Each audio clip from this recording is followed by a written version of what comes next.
حضرت سہل بن عبداللہ رضی اللہ تعالیٰ عنہ فرماتے ہیں کہ میں ایک روز جمعہ پڑھنے کے لیے جامع مسجد میں گیا تو ہجوم بہت تھا اور مسجد میں کوئی جگہ باقی نہ تھی۔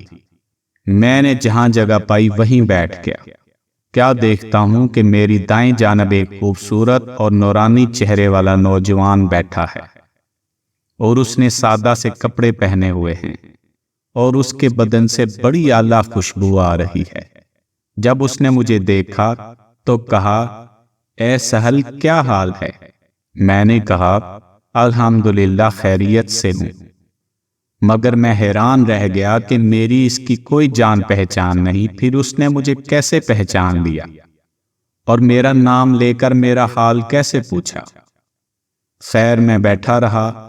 اتفاقاً مجھے پیشاب کی حاجت ہوئی اور بڑی شدت کے ساتھ یہ حاجت محسوس ہونے لگی، حتیٰ کہ بیٹھنا مشکل ہو گیا۔ خلقت بہت تھی اور جماعت کا وقت بھی قریب تھا، اس لیے باہر نکلنا بھی مشکل تھا اور بیٹھے رہنا بھی مشکل تھا۔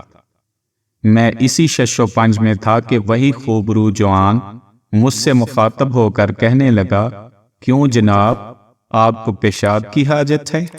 میں نے کہا، ہاں۔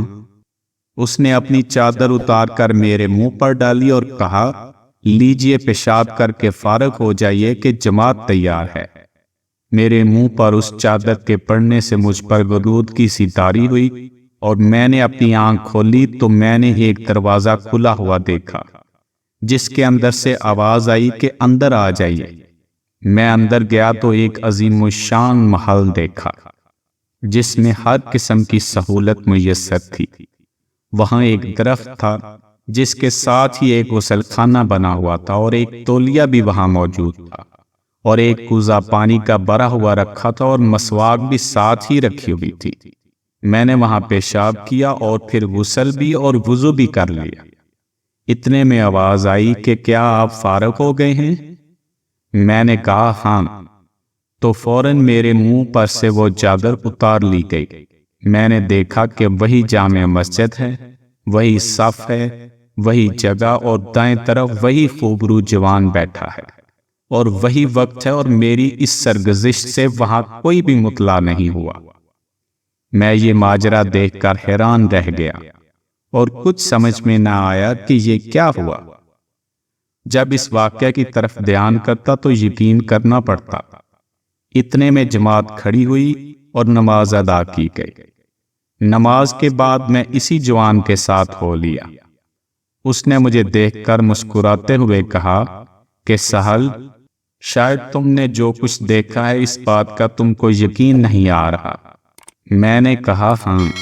اس نے کہا، آپ میرے ساتھ آئیے۔ میں اس کے ہمراہ چل پڑا۔ اتنے میں وہی دروازہ سامنے آ گیا جو میں دیکھ چکا تھا، اور جوان اس دروازے کے اندر داخل ہو گیا۔ میں بھی اس کے ساتھ اندر چلا گیا۔ کیا دیکھتا ہوں کہ وہی محل ہے، وہی درخت، وہی غسل خانہ، وہی لوٹا اور مسواک وہاں موجود ہے، اور وہی تولیہ جو ابھی تک بھیگا ہوا تھا۔ میں نے یہ سب کچھ دیکھ کر کہا، آمنت باللہ۔ اس جوان نے فرمایا، اے سہل، جو شخص اللہ کی اطاعت کرتا ہے تو ہر چیز اس کی اطاعت کرتی ہے۔ اسے ڈھونڈو، وہ ضرور ملے گا۔ میں یہ سن کر رونے لگا۔ اس جوان نے میرے آنسو پونچھے۔ میں نے آنکھیں کھولی تو نہ وہ جوان نظر آیا اور نہ وہ مکان، اور میں حیران رہ گیا، اور اس روز سے اللہ کی عبادت میں اور بھی زیادہ محب ہو گیا۔